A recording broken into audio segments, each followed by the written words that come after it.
ಯಮಯೇದಿತಿ ವೈದಿಕಮಸ್ತಿ ವಚಃ. ಈ ಜಗತ್ತನ್ನು ನಿಯಮನ ಮಾಡುವ ಒಂದು ಪರಶಕ್ತಿ ಇದೆ ಎನ್ನುವುದನ್ನು ಪ್ರಾಮಾಣಿಕ ತರ್ಕ ಇದು. ನಾನು ಇದೀನಿ ಅಂದ ಮೇಲೆ ನನ್ನ ಅಪ್ಪ ಇದ್ದೇ ಇದ್ದಾನೆ, ಅದನ್ನು ನನ್ನ ಅಪ್ಪನ ಜೊತೆಗೇ ಇಟ್ಟು ನೋಡಬೇಕು ಅಂತಿಲ್ಲ. ನಾನು ಇದೀನಿ ಅಂದ ಮೇಲೆ ಅದಕ್ಕೆ ಕಾರ್ಯ ಇದೆ ಅಂದಮೇಲೆ ಕಾರಣ ಇದ್ದೇ ಇದೆ. ಹಾಗೆ ಇದು ಕಾರ್ಯಪ್ರಪಂಚ ಆದ ಮೇಲೆ ಅದಕ್ಕೊಬ್ಬ ಕಾರಣನಾದ ಪರಮಾತ್ಮ ಇದ್ದೇ ಇದ್ದಾನೆ ಅಂತ ಹೀಗೆ ಪರಸ್ಪರ ಕಾರ್ಯಕಾರಣಗಳಿಂದ ತಿಳಿಯಬೇಕಾದ ಜಗತ್ತನ್ನು ಕಾರ್ಯಕಾರಣಗಳೇ ಇಲ್ಲ ಅಂದರೆ ಕಾರಣ ಹೇಳೋದು ಈ ನಮ್ಮ ಏನು ವೆಸ್ಟರ್ನ್ ಸೈನ್ಸ್ ಇದೆ ಅದರಲ್ಲಿ ಕಾರಣದ ವಿಷಯಕ್ಕೆ ಹೋಗಲ್ಲ, ನಡೀತಾ ಇದೆಯಲ್ಲ ಯಾಕೆ ಅಂತ. ಅದೇ ಏನು ಅಂದರೆ ಎಲ್ಲ ಪ್ರತ್ಯಕ್ಷದಿಂದಲೇ ಪ್ರೂವ್ ಮಾಡ್ಲಿಕ್ಕೆ ಹೋದರೆ ಈ ಅನ್ಯಾಯ ಆಗುತ್ತೆ. ಈಗ ಬಲ್ಪ್ ಉರಿತಾ ಇದೆ, ಆ ಕರೆಂಟ್ ಕಣ್ಣಿಗೆ ಕಾಣುತ್ತಾ? ಏನು ಇವತ್ತು ಪ್ರಾಪ್ತಂ ಉಪಾಸಿತ ಯಾವತ್ ಭ್ರಿಯೇತ ಜಠರಂ ತಾವತ್ ಸ್ವತ್ವಂ ಹಿ ದೇಹಿನಾಂ ಅಧಿಕಂ ಯೋನು ಮನ್ನೇತ ಸಸ್ತೇನೋ ದಂಡಮರ್ಹತಿ. ನಿನ್ನ ಹೊಟ್ಟೆ ತುಂಬಿತಾ ಅಷ್ಟು ನಿನ್ನ ಪದಾರ್ಥ, ಅದಕ್ಕಿಂತ ಜಾಸ್ತಿ ಬೇಕು ಅಂದರೆ ನೀನೊಬ್ಬ ಕಳ್ಳ, ನಿನಗೆ ಶಿಕ್ಷೆ ಇದೆ ಅಂತಾನೆ ಕೃಷ್ಣ. ಆಸುರಿ ಸಂಪತ್ತು ದೈವಿ ಸಂಪತ್ತು, ಇದ್ರ ಬಗ್ಗೆ ಕೃಷ್ಣ ಏನು ಹೇಳ್ತಾನೆ? ಏತೆ ತ್ರಯೋದಶೋ ಅನರ್ಥಾಹ ಅರ್ಥಮೂಲ ಮತಾಂಧ್ರಣಾಮ್ ಅಂತ ಹೇಳ್ತಾರೆ. 13 ಅನರ್ಥಗಳು ಒಂದು ಅರ್ಥದ ಹಿನ್ನೆಲೆಯಲ್ಲಿದೆ. ಗರ್ವ ಹುಟ್ಟುತ್ತೆ ತುಂಬ ಹಣ ಬಂದ ಮೇಲೆ, ಅವಿಶ್ವಾಸ ಬರುತ್ತೆ, ವ್ಯಸನಗಳು ಚಟಗಳು ಬರುತ್ತೆ, ಆಮೇಲೆ ಅನೇಕ ರೀತಿ ಏನು ರೋಡಿಸಮ್ ಮಾಡ್ಲಿಕ್ಕೆ ಶುರು ಮಾಡ್ತಾರೆ. ಹಾಗಾಗಿ ಅನರ್ಥಗಳೇ ಅರ್ಥದಿಂದ ಜಾಸ್ತಿ ಇದೆ. ಬದುಕಿಗೆ ಎಷ್ಟು ಬೇಕೋ ಅಷ್ಟು ಮಾತ್ರ ಅರ್ಥ ಸಂಪಾದನೆ ಮಾಡಿ, ಅಧಿಕವಾದದ್ದು ಆಸುರಿ ಗುಣಕ್ಕೆ ನಿಮ್ಮನ್ನು ಕರ್ಕೊಂಡು ಹೋಗುತ್ತೆ ಎನ್ನುವ ಎಚ್ಚರಿಕೆಯನ್ನು ಭಿಕ್ಷುಗೀತೆ ಭಾಗವತದಲ್ಲೂ ನೀಡಿದ್ದಾನೆ ಕೃಷ್ಣ.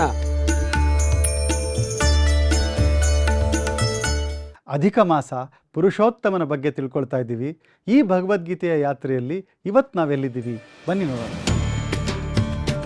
ಈ ನೇಚರ್ ಆಫ್ ಲೈಫ್ ಯಾವ ಥರ ನಮ್ಮ ಆತ್ಮದ ಬಿಹೇವಿಯರ್ ಇರುತ್ತೆ ಅದನ್ನು ಕಂಟಿನ್ಯೂ ಮಾಡ್ತಾ ಇದ್ದೀವಿ.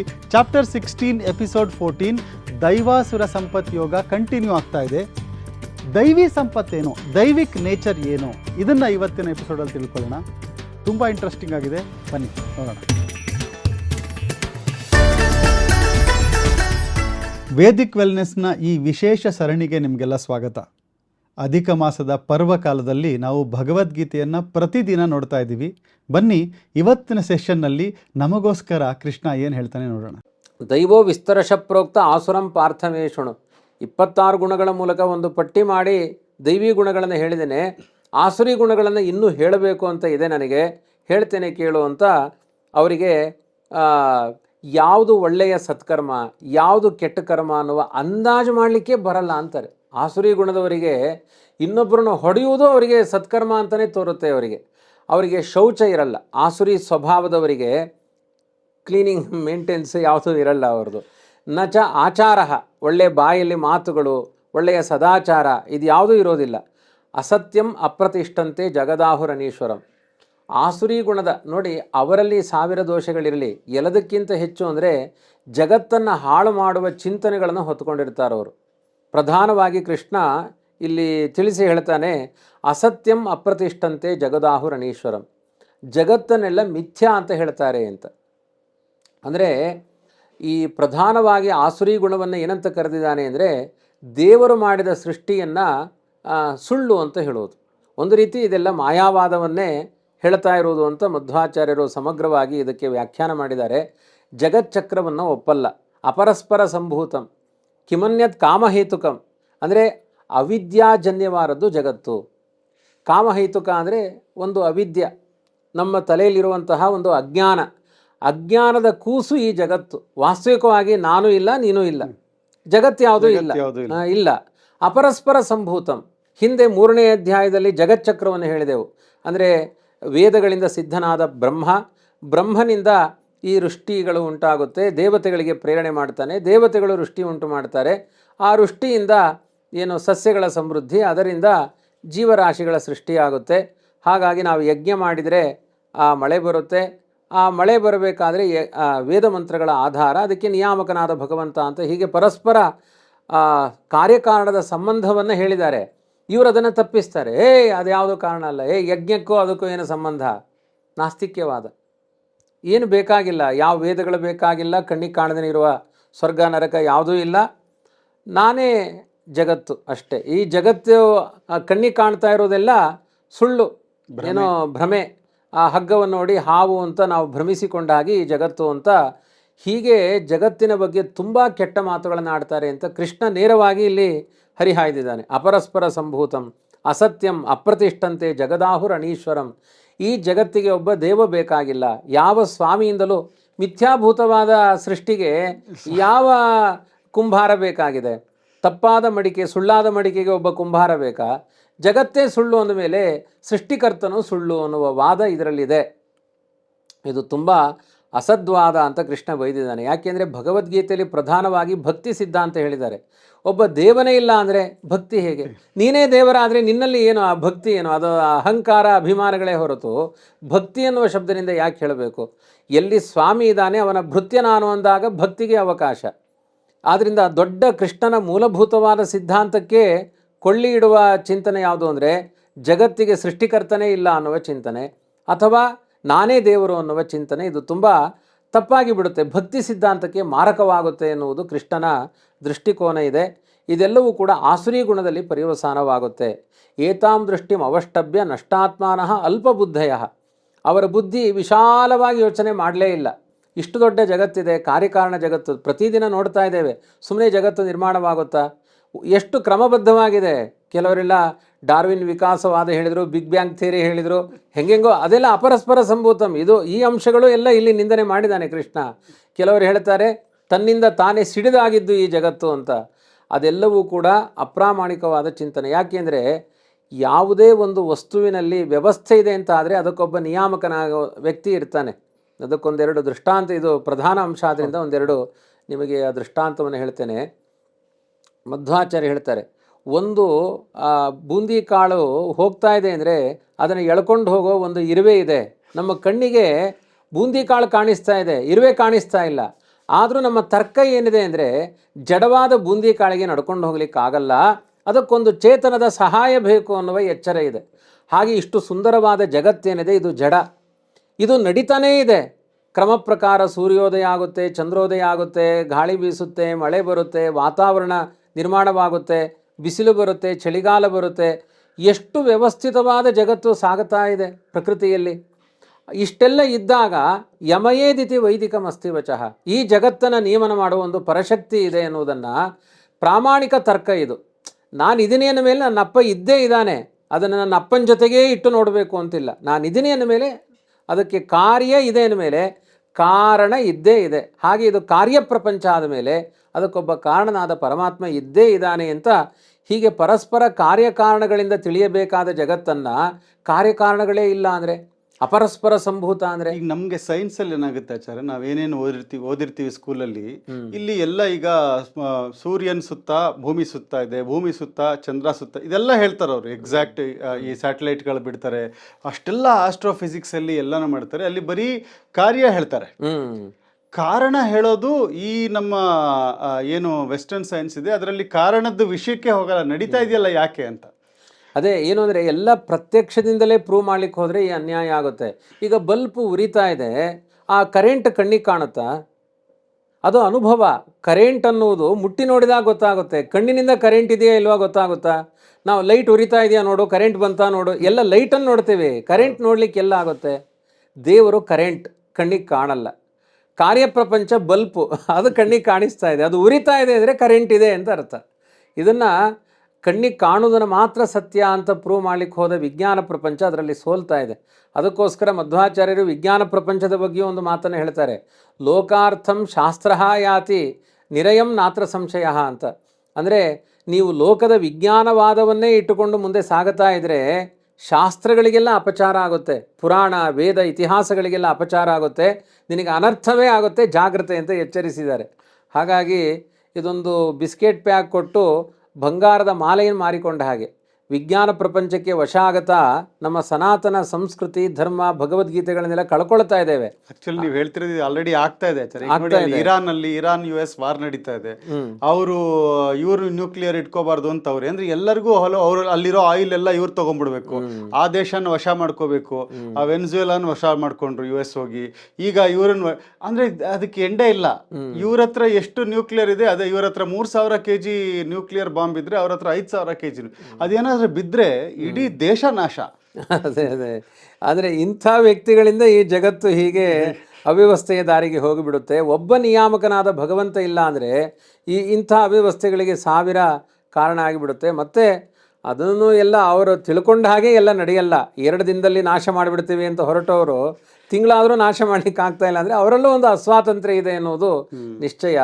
ಒಟ್ಟಿನಲ್ಲಿ ಈ ಜಗತ್ತಿನ ಅಸತ್ಯತ್ವದ ಬಗ್ಗೆ ಗಮನ ಹರಿಸೋರು ತುಂಬ ಮಂದಿ ಇದ್ದಾರೆ. ಅದೆಲ್ಲ ಆಸುರಿ ಗುಣಗಳು. ಏತಾಂ ದೃಷ್ಟಿಂ ಅವಷ್ಟಭ್ಯ ನಷ್ಟಾತ್ಮಾನಃ ಅಲ್ಪಬುದ್ಧಯ ಅಂತ ಈ ಜಗತ್ತಿನಲ್ಲಿ ಇದೆಲ್ಲ ಮಿಥ್ಯ, ಇನ್ನೂ ಏನೇನೋ ತಪ್ಪು ತಿಳ್ಕೊಳ್ಳುವ ನೂರಾರು ಸಿದ್ಧಾಂತಗಳಿದೆ. ಅವರೆಲ್ಲ ಅಲ್ಪಬುದ್ಧಿಯವರು, ನಷ್ಟಾತ್ಮಾನಃ ಪ್ರಭವಂತಿ ಉಗ್ರಕರ್ಮಾಣಃ, ಅವರೆಲ್ಲ ಜಾಗತಿಕ ಭಯೋತ್ಪಾದಕರು ಅಂತ ಬೈತಾನೆ. ಭಯೋತ್ಪಾದನೆ ಅಂದರೆ AK-47 ತೊಗೊಂಡು ಶೂಟ್ ಮಾಡೋರೇ ಭಯೋತ್ಪಾದಕರಲ್ಲ. ದೇವರು ಸತ್ಯವಾಗಿ ಮಾಡಿದ ಸೃಷ್ಟಿಯನ್ನು ಸುಳ್ಳು ಅಂತ ಹೇಳೋರು ಅದಕ್ಕಿಂತ ದೊಡ್ಡ ಭಯೋತ್ಪಾದನೆ ಅಂತಾನೆ. ಆದ್ದರಿಂದ ಭಯೋತ್ಪಾದನೆಯಲ್ಲಿ 2: ದೇಹವನ್ನು ಕೊಲ್ಲುವ ಭಯೋತ್ಪಾದನೆ, ಬುದ್ಧಿಯನ್ನೇ ನಾಶ ಮಾಡುವ ಭಯೋತ್ಪಾದನೆ. ಇದು ಜ್ಞಾನಮುಖವಾದ ಭಯೋತ್ಪಾದನೆ. ಇದು ಅಂದರೆ ಇರುವ ಅಂಶಗಳನ್ನೆಲ್ಲ ನಾಶಪಡಿಸಿಬಿಡೋದು. ಇದು ಜ್ಞಾನಮುಖದ ಭಯೋತ್ಪಾದನೆ. ಅವರು ಉಗ್ರ ಕರ್ಮಾಣಃ ಕ್ಷಯಾಯ ಜಗತೋ ಅಹಿತಾಹ ಅಂತ ಜಗತ್ತಿನ ನಾಶ ಮಾಡಲಿಕ್ಕೋಸ್ಕರನೇ ಬಂದ ಒಂದು ತುಂಬ ಕೆಟ್ಟ ಸಿದ್ಧಾಂತಿಗಳು ಅನೇಕ ಮಂದಿ ಇದ್ದಾರೆ. ಇದೆಲ್ಲ ಆಸುರಿ ಗುಣಗಳು. ಕಾಮಮಾಶ್ರಿತ್ಯ ದುಷ್ಪೂರಂ ದಂಭಮಾನ ಮದಾನ್ವಿತಾಹ ಅಂದರೆ ಎಂದೂ ಅದು ಕೊನೆಯೇಗೊಳ್ಳದೇ ಇರುವಂತಹ ನೂರಾರು ಕಾಮನೆಗಳು. ಈಗ ನೀವು ಹೇಳಿದ್ರಲ್ಲ, ಆ ದೇಶ ಬೇಕು, ಅದಾದಮೇಲೆ ಇನ್ನೇ ಯಾವ ದೇಶ ಬೇಕು. ಅಲೆಕ್ಸಾಂಡರು ಹಾಗೆ ಹೇಳ್ತೀನಿ, ಈ ದೇಶ ಗೆಲ್ತೀನಿ, ಆಮೇಲೆ ಎಲ್ಲ ದೇಶ ಗೆಲ್ತೀನಿ. ಎಲ್ಲ ಗೆದ್ದ ಮೇಲೆ ಏನು ಮಾಡ್ತೀನಿ? ಸುಮ್ಮನೆ ಕೂತ್ಕೊಳ್ತೀನಿ. ಅದನ್ನು ಮೊದಲೇ ಮಾಡ್ಬೋದಲ್ವಾ? ಇನ್ನೊಬ್ಬರಿಗೆ ಉಪಕಾರಿಯಾಗಿರ್ಬೋದಲ್ವಾ? ಎಷ್ಟು ದುರಾಸೆ ಇದು! ಇದೆಲ್ಲ ಆಸುರಿ ಗುಣಗಳಲ್ಲಿ. ಕೊನೆಗೆ ಅದರಲ್ಲಿ ಸಮಾಧಾನ ಇರುತ್ತಾ? ಅಷ್ಟು ಪಡ್ಕೊಂಡ ಮೇಲೆ ಅಂದರೆ ಕೃಷ್ಣ ಹೇಳ್ತಾನೆ, ಅವರಿಗೇನು ಸಮಾಧಾನ ಇರಲ್ಲ. ಚಿಂತಾಂ ಅಪರಿಮೇಯಾಂಚ ಪ್ರಳಯಾಂತಾಂ ಉಪಾಶ್ರಿತಾ. ಅಪರಿಮೇಯವಾದ ಚಿಂತೆ ಅಂದರೆ ಊಹೆ ಮಾಡಲಿಕ್ಕಾಗದೇ ಇರುವಷ್ಟು ಚಿಂತೆ. ಅವರು ಅಂತ್ಯ ಬರುವಷ್ಟು ಚಿಂತೆಗಳಿರುತ್ತೆ ಅವರಿಗೆ. ಅವರಿಗಿರುವಷ್ಟು ಚಿಂತೆಗಳು ಬೇರೆ ಇನ್ಯಾರಿಗೂ ಇರೋದಿಲ್ಲ ಅಂತ ಹೇಳಿದ್ದಾರೆ. ಕಾಮೋಪಭೋಗ ಪರಮ ಏತಾವರಿತಿ ನಿಶ್ಚಿತಾ ಆಶಾಪಾಶ ಶತೈರ್ಬದ್ಧಾ. ಅವರಿಗೆ ಕಾಮ ಭೋಗಗಳು ಇವುಗಳೇ ನಮ್ಮ ಬದುಕಿನ ಸರ್ವಸ್ವ. ಅಂದರೆ ಈಗ ರಾವಣ ಹೇಳ್ತಾ ಇದ್ದ, ಜಗತ್ತಿನಲ್ಲಿ ಯಾವ ಯಾವ ಸುಂದರಿಯಾದ ಹೆಣ್ಮಕ್ಕಳಿದ್ದಾರೆ ಎಲ್ಲ ನನ್ನ ಲಂಕೆಯ ಅಂಕೆಗೆ ಬರಬೇಕು ಅನ್ನೋದು ಅವನ ಸಂಕಲ್ಪ ಆಗಿತ್ತು. ಈ ಥರ ಎಷ್ಟು ಸಿಕ್ಕಿದರೂ ಇಷ್ಟು ದೊರೆತರೆ ಮತ್ತಷ್ಟರ ಆಸೆ ಅಂತ. ಆ ಸಜ್ಜನರ ಗುಣ ಏನು ಅಂದರೆ ಅಲ್ಪತೃಪ್ತರವರು. ಅವರಿಗೆ ತೃಪ್ತಿ ಬೇಗ ಆಗಿಬಿಡುತ್ತೆ, ವಿಚಾರಗಳು ವಿಶಾಲವಾಗಿರುತ್ತೆ. ಇವರಿಗೆ ವಿಚಾರದಲ್ಲಿ ತುಂಬ ಸಂಕೋಚ ಇರುತ್ತೆ, ತೃಪ್ತಿಯಲ್ಲಿ ಮಹಾಪೂರ ಸಮುದ್ರಗಳಷ್ಟು ಎಷ್ಟು ಕೊಟ್ಟರೂ ಅವರಿಗೆ ತೃಪ್ತಿ ಆಗೋದಿಲ್ಲ. ಕಾಮಕ್ರೋಧಗಳಲ್ಲಿ ಆಸಕ್ತರಾಗಿರ್ತಾರೆ. ಈ ಹಂತೆ ಕಾಮಭೋಗಾರ್ಥಂ ಅನ್ಯಾಯೇನ ಅರ್ಥ ಸಂಚಯಾನ್. ನೋಡಿ, ಇನ್ನೊಬ್ಬರನ್ನ ತಲೆ ಒಡೆದು ನೀವು ಒಂದೊಂದು ಚಾರ್ವಾಕವಾದ ಏನು ಋಣಂ ಕೃತ್ವ ಘೃತಂ ಪಿಬೇತು ಅಂತ, ಮತ್ತು ಸಾಲ ಮಾಡು, ಅವರ ತಲೆ ಒಡಿ, ನೀನು ಎಂಜಾಯ್ ಮಾಡು. ಇವತ್ತು ಸಮಾಜ ಹಾಗೆ ಮತ್ತೊಬ್ಬರ ಸುಖ ದುಃಖಗಳನ್ನು ಇವತ್ತು ಸಾಲ ತಗೊಳ್ಳೋರು ಇದ್ದಾರೆ ತುಂಬ ಜನ. ನಾಳೆ ಕೊಡ್ತೀನಿ ಅಂತ, ಅದು ನಾಳೆ ಯಾವಾಗ ಬರುತ್ತೋ ಕೊಟ್ಟವನು ಕೋಡಂಗಿ ಇಸ್ಕೊಂಡವನು ವೀರಭದ್ರ ಅಂತ. ಈ ಅನ್ಯಾಯದಿಂದ ಅರ್ಥ ಸಂಚಯ. ನೋಡಿ, ಯಾವತ್ತು ನೀವೇ ಇದ್ರ ಬಗ್ಗೆ ಹೇಳಬೇಕು. 2 ದಿನದಲ್ಲಿ ಶ್ರೀಮಂತರಾಗಬೇಕು ಅಂತ ಕನಸು ಇವತ್ತು ಎಲ್ಲರದು. ಒಂದು ಪ್ರಾಮಾಣಿಕ ಜೀವನ. ಹಿಂದಿನ ಕಾಲದಲ್ಲಿ ಸ್ಕೂಲ್ ಮಾಸ್ಟರ್, ಒಂದು 3 ಜನ ಮಕ್ಕಳು, ಅವ್ರ ಜೀವನ ಹೇಗೆ ನಡೀತಾ ಇತ್ತು? ಎಷ್ಟು ಇತಿಮಿತಿಯ ಜೀವನ. 10 ಪೈಸೆ ಖರ್ಚು ಮಾಡಿದರೂ ಬರೆದಿಟ್ಟು ವ್ಯವಸ್ಥಿತವಾಗಿ ಈ ತಿಂಗಳು ಇಷ್ಟು ಖರ್ಚಾಗಿದೆ, ಮುಂದಿನ ತಿಂಗಳು ಜಾಸ್ತಿ ಯಾಕಾಯಿತು ಅಂತ ಒಂದು ಪ್ರಾಚೀನ ಕಾಲದ ಲೆಕ್ಕಾಚಾರಗಳು. ಇವತ್ತಾಗಲ್ಲ. ಇವತ್ತು ಬೇರೆ ಟನ್ ಬಂದ್ಬಿಟ್ಟಿದೆ ಫೋನ್ಪೇ. ಎಲ್ಲಿಗೆ ಬೇಕಾದ್ರೆ ಹೊಡಿ, ಅದನ್ನು ಹಾಕ್ತಾ ಇರಬೇಕು, ಅದನ್ನು ಅದು ತಗೊಳ್ತಾ ಇರಬೇಕು, ಕಂಡಿದ್ದೆಲ್ಲ ಬೇಕು. ಅದಕ್ಕೇನು ಮಾಡಬೇಕು? ಉಪಾಯ ಇಲ್ಲ. ಅನ್ಯಾಯನ ಅರ್ಥ ಸಂಚಯಾನ್. ಅದಕ್ಕೆ ವಾಮ ಮಾರ್ಗಗಳನ್ನು ಹಿಡಿಯೋದು. ಅದಕ್ಕೆ ವಾಮ ಮಾರ್ಗಕ್ಕೆ ಬೇಕಾದಷ್ಟು ದಾರಿಗಳಿದೆ. ಈಗ ಶೇರ್ ಮಾರ್ಕೆಟ್ ಅನ್ನೋದು ಕೂಡ ವ್ಯವಸ್ಥಿತವಾಗಿ ಹೋಗುವುದೊಂದು ಇದೆ. ಅದರಲ್ಲಿ ಮ್ಯಾನಿಪುಲೇಷನ್ಸ್ ಮಾಡೋ ಥರದ್ದು, ಅಲ್ಲೇ ಮೋಸ ಮಾಡುವಂತಹದ್ದು. ಅನ್ಯಾಯದಿಂದ ಅರ್ಥ ಸಂಚಯ ಏನು ಅನ್ನೋದು ನೀವು ಹೇಳಿ ಒಂಚೂರು ನನಗೆ. ನಾನು ಕೇಳಬೇಕೀಗ. ಈಗ ಬರೀ ನಾನೇ ಹೇಳ್ತಾ ಇದ್ದೀನಿ, ನೀವು ಹೇಳಿ. ಅನ್ಯಾಯನ ಅರ್ಥ, ಇದು ಆಸುರಿ ಗುಣ ಅಂತ ಹೇಳಿದ್ದಾರೆ. ಅನ್ಯಾಯದಿಂದ ಅರ್ಥ ಸಂಚಯ. ಈ ಅನ್ಯಾಯದಿಂದ ಅರ್ಥ ಸಂಚಯ 18 ಅಧ್ಯಾಯದಲ್ಲಿ ಮುಗಿಯಲ್ಲ ಆಚಾರ್ಯ, ಇದು 180 ಅಧ್ಯಾಯ ಆಗುತ್ತೆ. ಯಾಕಂದ್ರೆ ಅಷ್ಟು ಥರದ ನಾನೊಂದು ಫ್ರಾಡ್ಸ್ ಬಗ್ಗೆ ಈಗೊಂದು 7-8 ವರ್ಷದ ಹಿಂದೆ, ಅಂದರೆ ಎಷ್ಟು ಫ್ರಾಡ್ಸ್ ಆಗಿದೆ, ಸೈಬರ್ ಫ್ರಾಡ್ಸ್, ಎಲ್ಲ ಥರದ ಫ್ರಾಡ್ಸ್ ಬಗ್ಗೆ ಸುವರ್ಣ ನ್ಯೂಸಲ್ಲಿ ಒಂದು 13 ಎಪಿಸೋಡ್ ಮಾಡಿದೆ ನಾನು, ಅರ್ಧ ಗಂಟೆದು. ಅಂದರೆ ಎಷ್ಟೆಷ್ಟು ಥರ ಮೋಸಗಳು ಮಾಡ್ತಾರೆ, ಯಾವ ಥರ ದುಡ್ಡುಗಳು ತಿಳ್ಕೊಳ್ತಾರೆ ಅಂತ. ಈಗ ಪಾನ್ಜಿ ಸ್ಕೀಮ್ಸ್ ಅಂತ ಸುಮ್ಮನೆ ಹೇಳ್ಬಿಟ್ಟು ಇದನ್ನು ಡಬಲ್ ಮಾಡ್ತೀನಿ ಅಂತ ಹೇಳ್ಬಿಟ್ಟು ದುಡ್ಡು ಇಸ್ಕೊಂಡು ಅವ್ರು ಕೊಟ್ಟಿರೋ ಕ್ಯಾಪಿಟಲ್ನೇ ಅವ್ರಿಗೆ ಇಂಟ್ರೆಸ್ಟ್ ಅಂತ ವಾಪಸ್ ಕೊಡುವಂಥದ್ದು. ಆಮೇಲೆ ತುಂಬ 1000 ಕೋಟಿ ಕಲೆಕ್ಟ್ ಆದಮೇಲೆ ಓಡೋಗ್ಬಿಡೋದು. ವಿನಿವಿಂಗ್ ಶಾಸ್ತ್ರಿ ಈ ಥರದ್ದೆಲ್ಲ ನೋಡಿದ್ದೀವಿ ನಾವು. ಇದೆಲ್ಲ ಒಂದು ಥರದ್ದು. ಹಾಗೆ ಒಂದು 15-20 ಥರದ ಫ್ರಾಡ್ಸ್ಗಳು. ನಾನು 12 ಫ್ರಾಡ್ಸ್ ಅಂತ ಮಾಡಿ ಅದನ್ನ ಫ್ರಾಡಾಲಜಿ ಅಂತ ಮಾಡಿ ನಮ್ಮ ಅಜಿತ್ ಹನುಮಕ್ಕನವರು ಎಡಿಟರ್ ಅವ್ರು ನಾನು ಇಂಟರ್ವ್ಯೂ ಮಾಡಿದ್ದು, ನಾವು ಒಟ್ಟಿಗೆ ಕೂಡಿ ಮಾಡಿದ್ದು. ಅಂದ್ರೆ ಎಷ್ಟು ತರ ಅನ್ಯಾಯದಿಂದ ದುಡ್ಡು ಸಂಪಾದನೆ ಮಾಡ್ತಾರೆ, ನೀವು ಹೇಗೆ ಹುಷಾರಾಗಿರ್ಬೇಕು. ಈಗ ಇನ್ಸ್ಟಿಟ್ಯೂಷನಲ್ ಫ್ರಾಡ್ಸ್, ಧರ್ಮಾಧಾರಿತ ಫ್ರಾಡ್ಸ್ಗಳು, ಅಂದ್ರೆ ಧರ್ಮದ ಸೋಗ್ ಹಾಕೊಂಡು ದುಡ್ಡು ಹೊಡಿಯೋದು. ನಿಮ್ಗೆ ಆ ಪೂಜೆ ಮಾಡಿಸ್ಬಿಡ್ತೀನಿ, ಈ ಪೂಜೆ ಮಾಡಿಸ್ಬಿಡ್ತೀನಿ ಅನ್ನೋದು, ಅದು ಯಾವುದೋ ಒಂದು ಆ ಯಂತ್ರ ಮಾರ್ಬಿಟ್ಟು ಆ ಯಂತ್ರ ಇಟ್ಕೊಂಡ್ರೆ ನಿಮ್ಮ ಮನೆಯಲ್ಲಿ ದುಡ್ಡು ಬಂದ್ಬಿಡುತ್ತೆ ಅನ್ನೋದು, ಗೂಬೆ ಇಟ್ಕೊಳ್ಳಿ ನಿಮ್ಗೆ ಸಂಪತ್ತು ಬರುತ್ತೆ ಅಂತ ಹೇಳೋದು. ಈ ತರ ಅನ್ಯಾಯದಿಂದ ಬರುವಂತದ್ದು ಒಂದು 12 ಫ್ರಾಡ್ಸ್ಗಳದು. ಅಂದ್ರೆ ಇನ್ಸ್ಟಿಟ್ಯೂಷನಲ್ ಫ್ರಾಡ್ಸ್. ಈಗ ಬ್ಯಾಂಕ್ಸ್ ಅಲ್ಲಿ ಡಿಪಾಸಿಟ್ ಇಟ್ಕೊಂಡ್ಬಿಟ್ಟು ಬ್ಯಾಂಕೇ ಮುಳುಗಿಸ್ಬಿಡೋದು. ಆ ಬ್ಯಾಂಕ್ ಗೌರ್ಮೆಂಟ್ದಲ್ಲ, ಯಾರೋ ಒಂದು 5 ಜನ ಕೋಆಪರೇಟಿವ್ ಬ್ಯಾಂಕ್ ಮಾಡಿರ್ತಾರೆ. ಇಲ್ಲ ಆಯ್ತು, ಇವಾಗ ಗುರುರಾಜ ಕೋಆಪರೇಟಿವ್ ಬ್ಯಾಂಕ್ ಅಂತ 700 ಕೋಟಿ ಸ್ಕ್ಯಾಮ್ ಅದು. ತುಂಬಾ ಜನ ಅದು ರಾಘವೇಂದ್ರ ಸ್ವಾಮಿಗಳ ಹೆಸರು ಅನ್ಕೊಂಡು ರಾಯರ್ ಬ್ಯಾಂಕ್ ಅನ್ಕೊಂಡ್ಬಿಟ್ಟು ಅವರೆಲ್ಲ ದುಡ್ಡಿಟ್ಟಿದ್ರು. ತುಂಬಾ ವರ್ಷದಿಂದ ನಡೀತಿತ್ತು. ಈಗ ಎಲ್ಲ ಡಿಪಾಸಿಟ್ ಹೋಯ್ತು. ಕೊನೆಗೆ ಒಂದು 5 ಲಕ್ಷ ಮಿನಿಮಮ್ ರೂಲ್ಸ್ ಇದ್ದಿದ್ದು, ಗೌರ್ಮೆಂಟ್ ರೂಲ್ಸ್ ಇದ್ದಿದ್ದು, ಅವರು ತೇಜಸ್ವಿ ಸೂರ್ಯ ಇದ್ ಮಾಡಿ ಹೋರಾಡಿ ಮಾಡಿ ಅದನ್ನ ಕೊಡಿಸಿದ್ರು ಒಂದಷ್ಟು ಜನಕ್ಕೆ. ಮಿನಿಮಮ್ 5 ಲಕ್ಷ ಬರೋ ಹಂಗಾದ್ರೂ ಮಾಡಿದ್ರು. ಅಂದ್ರೆ ಎಷ್ಟೋ ಬೇರೆ ಕಡೆ ಕೋಆಪರೇಟಿವ್ ಬ್ಯಾಂಕ್ಸ್ಗಳು ಮುಳುಗೋಗಿರೋದಿದೆ. ಅದೊಂದು ಆದರ್ಶ ಸೊಸೈಟಿ ಸ್ಕ್ಯಾಮ್ ಅಂತ ಆಗಿದೆ. ಒಂದು 12,000 ಕೋಟಿ ಆಲ್ ಓವರ್ ಇಂಡಿಯಾ ಕಳ್ಕೊಂಡ್ರೆ. ಅಂದ್ರೆ ಕಷ್ಟಪಟ್ಟು ಜನಗಳ ದುಡ್ಡು. ಅದೇನಂದ್ರೆ ಅವ್ರ ಜನಾಂಗದವ್ರು ಅವ್ರಿಗೆ ಮೋಸ ಮಾಡೋದು. ಇಲ್ಲಿ ಶಿವಾಜಿನಗರದಲ್ಲಾಯ್ತು. ಅಂದ್ರೆ ಇದು ಹೇಳ್ತಾ ಹೋದ್ರೆ ನಾನು ಟೋಟಲ್ ಇಂಡಿಯಾದಲ್ಲಿ ಎಷ್ಟು ದುಡ್ಡು ಜನ ಕಳ್ಕೊಂಡಿದ್ದಾರೆ ಅನ್ನೋದ್ರ ಬಗ್ಗೆ ಒಂದು ರಿಸರ್ಚ್ ಮಾಡಿದೆ. ಈ 47 ವರ್ಷದಲ್ಲಿ ಎಷ್ಟು ಕೋಟಿ, 200 ಟ್ರಿಲಿಯನ್, 200 ಲಕ್ಷ ಕೋಟಿ. ನಮ್ದು GDP ಇರೋದೇ ಕಡಿಮೆ, 5 ಲಕ್ಷ 3.5 ಲಕ್ಷ ಅಷ್ಟೇ ಕೋಟಿ ಇರೋದು. ನಾವು ಕಳ್ಕೊಂಡಿರೋದು 200 ಲಕ್ಷ ಕೋಟಿ ಬರೀ ಫ್ರಾಡ್ಸ್ಗೆ. ಇದನ್ನ ನಾವು ಆ ಪೊಲೀಸ್ ಕಮಿಷನರ್ ಅವರೆಲ್ಲ ಮಾತಾಡಿದ್ರು. ಅವ್ರು ಹೇಳಿದ್ರು ನಾನೇ ಕಳ್ಕೊಂಡಿದ್ದೆ ದುಡ್ಡು ಹೋಗ್ಬಿಟ್ಟು ಅಂತ. ಅಂದ್ರೆ ಇದು ಬುದ್ಧಿವಂತರು ಮಾತ್ರ ಎಲ್ಲರೂ ಕಳ್ಕೊಳ್ತಾರೆ ಇದರಲ್ಲಿ. ಆ ಅನ್ಯಾಯದಿಂದ ಅರ್ಥ ಸಂಚಯ ಮಾಡೋದಕ್ಕೆ ಅಂತ ನಾನು ಹೇಳ್ದಂಗೆ ಅದೊಂದು ದೊಡ್ಡ ಎಪಿಸೋಡೇ ಆಗ್ಬಿಡುತ್ತೆ. ಅದು ಕ್ಷಣದಲ್ಲಿ ಆಗ್ತಾ ಇದೆ ಇವತ್ತಂತೂ. ಸೈಬರ್ ಕ್ರೈಮ್, ನಿಮ್ಗೆ ಯಾವ್ದೋ ಒಂದು OTP ಬರುತ್ತೆ. ಆ OTP ನೀವು ಮಾಡ್ತಿದ್ದಂಗೆ ನಿಮ್ಮಲ್ಲಿರೋ ಹಣ ಹೊಟ್ಟೋಗ್ಬಿಡುತ್ತೆ. ಅವ್ರು ಹೇಳ್ತಾರೆ ನಾವು ನಿಮಗ್ ದುಡ್ಡು ಹಾಕಿದೀವಿ ನೋಡಿ ಬಂದಿದ್ಯಾ OTP ಕೊಡಿ ಅಂತ. ಇವ್ರು ನಮಗ್ ಬಂತು ದುಡ್ಡು ಅಂತ OTP ಕೊಡ್ತಾರೆ. ಆಕ್ಚುಲಿ ಇವರಿಂದ ಹೋಗಿರುತ್ತೆ ದುಡ್ಡು. ಈ ತರ ಅದು ತುಂಬಾ ಇದೆ. ನನಗಾದ ಒಂದು ಕಹಿ ಅನುಭವ ಸಣ್ಣದು ಹೇಳ್ತೀನಿ. ಶಿವಮೊಗ್ಗದಿಂದ ಒಂದು ಫೋನ್ ಬಂತು. ಇಲ್ಲಿ ಒಂದು ಮಠ ಇದೆ, ನಿಮಗೆ ಸಂಬಂಧಪಟ್ಟ ಮಠ. ಅಲ್ಲೊಂದು ತೀರ್ಥಹಳ್ಳಿ ಹತ್ರ ಮಠ ಇದೆ. ಅಲ್ಲಿ ಒಬ್ಬ ಕಷ್ಟದಲ್ಲಿರುವ ಒಬ್ಬ ಹುಡುಗ ಇದ್ದಾನೆ. ನಿಮ್ಮ ಪ್ರವಚನ ಎಲ್ಲ ನಾನು ಕೇಳ್ತಾ ಇರ್ತೀನಿ. ಆ ಹುಡುಗನ್ನ ಕಳಿಸಿ ನಾಳೆನೇ ಗೌರ್ಮೆಂಟ್ ನೌಕರಿ ಆಗುತ್ತೆ, ಅವನು 5,000 ರೂಪಾಯಿ ಹಿಡ್ಕೊಂಡು ಬರಲಿ, ಬಸ್ ಸ್ಟ್ಯಾಂಡಿಗೆ ಬರಲಿ. ಅವ್ನು ನನಗೆ 5,000 ರೂಪಾಯಿ ಕೊಟ್ಟ ತಕ್ಷಣ ಒಂದು ಅಪ್ಲಿಕೇಶನ್ ಹಾಕ್ತೀನಿ, ಖಂಡಿತ ನಾಳೆನೇ ಕೆಲಸ ಆಗುತ್ತೆ ಆಚಾರ್ಯ, ನಿಮ್ಮಿಂದ ಒಂದು ಉಪಕಾರ ಆಗುತ್ತೆ ಅಂತ ಹೇಳಿ ಅವನ ಕೈಲಿ ಇಲ್ಲಿಂದ ಫೋನ್ ಮಾಡಿ ನಾನು 5,000 ರೂಪಾಯಿ ಆ ಬಸ್ ಸ್ಟ್ಯಾಂಡಲ್ಲಿ ಆತನಿಗೆ ಕೊಡಿಸಿದ ಮೇಲೆ ಸ್ವಿಚ್ ಆಫ್. ಇಷ್ಟು ಬೇಗ ನಾನು ಮೋಸ ಹೋಗ್ತೀನಿ. ಅವರೆಲ್ಲ ನನ್ನ ಬಗ್ಗೆ ಪೂರ್ಣ ಪರಿಚಯ ಹೇಳಿದ್ರು, ತಿಳ್ಕೊಂಡಿರ್ತಾರೆ. ಹೀಗೆ ಈಗ ಇನ್ನೊಂದು ಅದೊಂದು ಕೊರಿಯರ್ ಅದೊಂದು ದೊಡ್ಡ ಇದು ನಿಮ್ಗೊಂದು ಬಂದ್ಬಿಟ್ಟಿದೆ, ಏನೋ ಒಂದು ಕೊರಿಯರ್ ಬಂದ್ಬಿಟ್ಟಿದೆ, ನಿಮ್ ಕಡೆಯಿಂದ ನಿಮ್ದು ಆಧಾರ್ ಕಾರ್ಡ್ ಎಲ್ಲ ಹೇಳ್ಬಿಡ್ತಾರೆ. ಆನ್ಲೈನ್ ಅಲ್ಲೇ ಒಬ್ಬ ಪೊಲೀಸ್ ಇನ್ಸ್ಪೆಕ್ಟರ್ ಎಲ್ಲರೂ ಕೂತ್ಕೊಳ್ತಾರಲ್ಲಿ. ನಿಮ್ಮನ್ನ ಅದು ತುಂಬಾ ಕಳ್ಕೊಂಡಿದ್ದಾರೆ ಜನ. ಅದು ಹೆಚ್ಚು ದುಡ್ಡಿರೋರಿಗೆ ನಿಮ್ಮ ಕೊರಿಯರ್ ಇಂದ ಏನೋ ಒಂದು ಆಂಟಿ ಮನಿ ಲಾಂಡ್ರಿಂಗ್ ಆಗಿದೆ, ನಿಮ್ಮಿಂದ ದುಬೈಗೆ ಏನೋ ಒಂದು ಟ್ರಾನ್ಸಾಕ್ಷನ್ ಆಗಿದೆ, ಒಂದು ಕೊರಿಯರ್ ಹೋಗಿದೆ, ನಿಮ್ದು ಇನ್ವೆಸ್ಟಿಗೇಷನ್ ಮಾಡ್ತಿದ್ದೀವಿ ಅಂತ ಹೇಳಿ ಗೌರ್ಮೆಂಟ್ ಅವರೇ, ನಾವೇ ಬಾಂಬೆ ನಾನು ಕಮಿಷನರ್, ಪೊಲೀಸ್ ಕಮಿಷನರ್ ಅಂತ ಒಬ್ಬ ಹಿಂಗೆ ಹಾಕೊಂಡು ಬರ್ತಾನೆ. ಆನ್ಲೈನ್ ಅಲ್ಲೇನೆ ಅವನು ಝೂಮ್ ತಗೊಳ್ತಾನೆ ಕಾಲು. ಅಂದ್ರೆ ಇದನ್ನ ಕಳ್ಕೊಳ್ತಿರೋರು ಯಾರು ಅಂದ್ರೆ ದೊಡ್ಡ ದೊಡ್ಡ IT ನಲ್ಲಿ ಕೆಲಸ ಮಾಡೋರು. ನಮ್ಮ 2-3 ಕಸ್ಟಮರ್ಸ್ಗೆ ಅದಾಗಿದೆ. ಅವ್ರು ಎದುರುಗಡೆ ಕೂರಿಸಿ ಅವ್ರು ಎಷ್ಟು ಹೆದರ್ಬಿಟ್ಟು ನನಗೆ ಅವ್ರು ಕಾಲ್ ಮಾಡಿದ್ರು ಆ ಟೈಮಲ್ಲಿ, ಈ ತರ ಆಗಿದೆ ಏನ್ ಮಾಡ್ಲಿ ಅನ್ನೋದ್ರೆ ದೊಡ್ಡ ಫ್ರಾಡ್ ಅದು. ಅವನಿಗೆ ಎಷ್ಟು ಬೈಬೇಕು ಅನ್ಕೊಂಡಿದ್ದೀರೋ ಲೈಫಲ್ಲಿ ಎಲ್ಲರಿಗೂ, ಅದನ್ನೆಲ್ಲ ಅವನಿಗೆ ಬೈರಿ ಅಂತ. ಅದಕ್ಕೆ ಅಟೆಂಡ್ ಮಾಡಬೇಡಿ, ಫೋನು ತೆಗಿಬೇಡಿ ಅಂತಂದ್ರೆ 1 ಕೋಟಿ 2 ಕೋಟಿ ನೀವು ಟ್ರಾನ್ಸ್ಫರ್ ಮಾಡಿ, ಇಲ್ಲಾಂದ್ರೆ ನಿಮ್ಮ ಮೇಲೆ ಕೇಸ್ ಹಾಕ್ತೀನಿ, ಡಿಜಿಟಲ್ ಅರೆಸ್ಟ್ ಅಂತ. ನಿಮ್ಮನ್ನ ಡಿಜಿಟಲ್ ಆಗಿ ಅರೆಸ್ಟ್ ಹೆಂಗ್ ಮಾಡಕ್ ಸಾಧ್ಯ? ಏನೇನೋ ಹೊಸ ಶಬ್ದ ಹೇಳಿ. ಈಗ ಆನ್ಲೈನ್ ಅಲ್ಲಿ ದುಡ್ಡು ಟ್ರಾನ್ಸ್ಫರ್ ಮಾಡಬಹುದು, ಆನ್ಲೈನ್ ಅಲ್ಲಿ ಅರೆಸ್ಟ್ ಹೆಂಗ್ ಮಾಡಕ್ ಸಾಧ್ಯ? ಆನ್ಲೈನ್ ಅಲ್ಲಿ ಊಟ ಮಾಡಕ್ಕಾಗತ್ತಾ? ಆನ್ಲೈನ್ ಅರೆಸ್ಟ್, ಅದನ್ನೇ ಡಿಜಿಟಲ್ ಅರೆಸ್ಟ್ ಸ್ಕ್ಯಾಮ್ ಅಂತ. ಇಲ್ಲಿ 70 ಲಕ್ಷ ನಮ್ ಕೆಂಗೇರಿನಲ್ಲಿ ಒಬ್ರು ಪಾಪ, ಸರಸ್ವತಿಪುರಂ ಅಲ್ಲಿ ಒಬ್ರು ಹಾಗೆ ತುಂಬಾ ಆಗಿದೆ. ಅಂದ್ರೆ ಇಷ್ಟೆಲ್ಲ ನಡೀತಾ ಇದ್ರು ತುಂಬಾ ಜನ ಪೇಪರ್ ಓದಲ್ಲ, ಏನಾಗ್ತಿದೆ ಅಂತ ಗೊತ್ತಿರಲ್ಲ ಅವ್ರಿಗೆ. ಹಾಗಾಗಿ ಆಗ್ತಾ ಇದೆ ಅನ್ನೋದೇ ಗೊತ್ತಾಗಲ್ಲ. ಅಂದ್ರೆ ಈ ಅನ್ಯಾಯದಿಂದ, ಅದಕ್ಕೆ ಅಂತಾನೆ ದೊಡ್ಡ ದೊಡ್ಡ ಸಂಸ್ಥೆಗಳಿದೆ, ಚೆನ್ನಾಗಿ ಮಾತಾಡೋರು ಕಾಲ್ ಸೆಂಟರ್ನ ಇಟ್ಕೊಂಡ್ಬಿಟ್ಟು ಮಾಡ್ತಾ ಇದಾರೆ ಇದನ್ನ. 1000 ಜನ ಕಾಲ್ ಸೆಂಟರ್ಸ್ ಇಟ್ಕೊಂಡು ಈ ಫ್ರಾಡ್ ಕಾಲ್ಸ್ಗಳು ಮಾಡ್ತಾರೆ. ಓಹೋ. ದುಡ್ಡು ನಿಮ್ಮನ್ನು ನಂಬಿಸ್ತಾರೆ, ನಂಬಿಸಿ.